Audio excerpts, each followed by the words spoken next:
My name is Han Junho, and I never went to a music school. I didn't know any scales, couldn't name the chords, but the guitar was more than an instrument to me.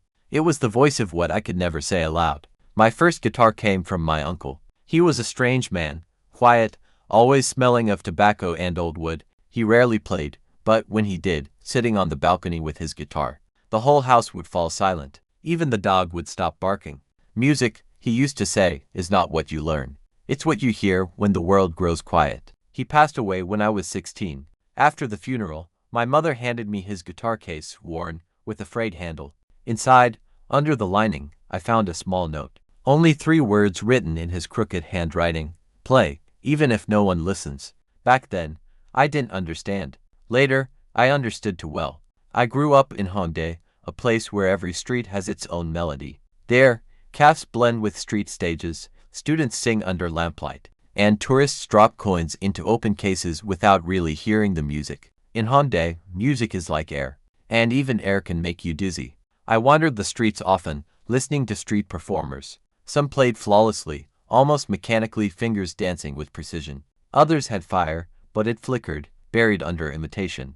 And I just listened. Sometimes it felt like they all played right, but not true.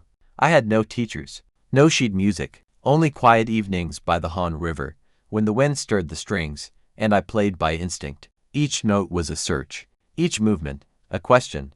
People walked by without stopping. Sometimes a coin clinked into my case. Sometimes a child smiled. Sometimes I played until my fingers bled. I wasn't seeking applause. I was trying to hear who I was. One spring evening, I stumbled upon a street jam session, an open stage run by students from the music academies. They stood in a half circle, each holding an expensive instrument, eyes steady, posture proud. I stood aside, an outsider, clutching my old guitar with a crack along the neck. "Hey kid," the host called. "You've got a guitar, come play something." I tried to refuse, but the crowd was already cheering. So I stepped up. The spotlight hit my eyes. "What are you gonna play?" the host asked. "I don't know," I said. "Let's find out." Laughter rippled through the crowd. I closed my eyes and began. My fingers trembled. The first notes stumbled, then softened, then found their courage. I wasn't playing a song, I was speaking. The guitar answered, each note a breath, each chord a heartbeat. When I finished, silence. Not deep silence, but cold. The host cleared his throat. That was something. But kid, maybe learn a few chords first. Improvising without a bass is just noise. Laughter again. I bowed and walked off. That night, I crossed the bridge home. Seoul glittered like an ocean of lights, and I felt like a stone at the bottom. At home, I opened the guitar case, looked at my uncle's note. Play, even if no one listens. So I sat by the window and played until sunrise.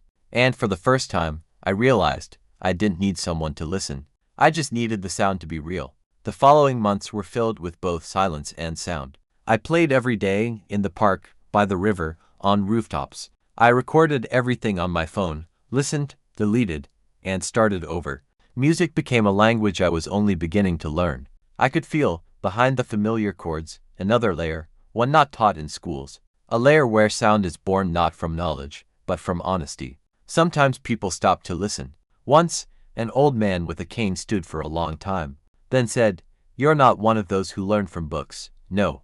Good. Those who learn from books often close their ears. Yours are open. I remembered his eyes. He wasn't listening to me. He was listening with me. That day, I decided, if I wanted to go further, I needed a trial, something that would prove whether my music truly breathed. That's how I found out about the Busking Soul Challenge, a city-wide open competition for street musicians. The winner would record a track with famous artists. I hesitated for weeks. What could a self-taught guitarist show against graduates of Seoul Conservatory, Yonsei, or Kookmin? They had technique. I had instinct. They had theory. I had feeling. But then I thought of my uncle. He never read music either, yet his songs could silence a room. So I signed up. Each morning I went out and played. Even in the rain, even when people hurried past without a glance, my fingers blistered, then bled. But the sound grew cleaner. I was learning not just to play, but to listen.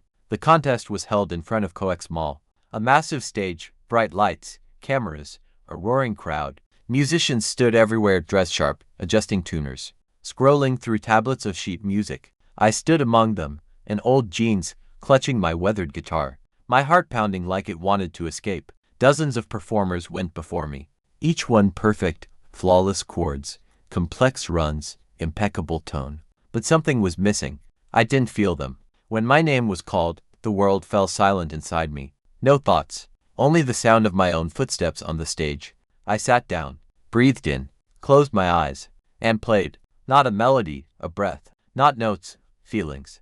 I remembered the night by the river, the wind, the loneliness, the glow of streetlights, the sound of water.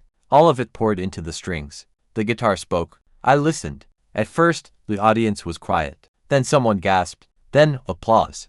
Not polite. Alive. When I finished, I couldn't speak. The judges exchanged glances. An older man said softly, "He has no school, but he has a voice. That's rarer." I stepped off the stage, hands shaking, tears stinging my eyes, not from sadness, but release. I won. They invited me to record a track with the jazz group Lighthouse Avenue. They told me, "You have what can't be bought or taught, freedom." In the studio, I heard my sounds intertwine with others: bass, drums, saxophone. Music breathing, each of us playing our own truth, and together, it became one. When the track was released, they named it Strings of the Wind, because the wind was my first teacher. After that, doors opened. Festivals, interviews, sessions. People called me the self-taught guitarist who surpassed professionals. But I knew I hadn't surpassed anyone. I had simply walked my own path. Sometimes I still go back to the river, sit on the same bench, take out the same guitar. It's easier to play now, but not simpler. Each note still demands honesty. Sometimes young players approach. "Young," they say, "teach us to play like you."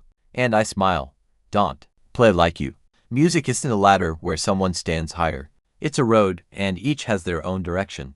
I think of my uncle. If he were alive, I'd thank him, not for the guitar, but for the silence in which I first heard myself. Now, when I step on stage, I'm not afraid anymore, because I know music doesn't live in applause. It lives in that moment when you close your eyes and hear the wind, and it sings. Recently, I returned to that same street stage where they once laughed. The host was gone, new faces, new voices.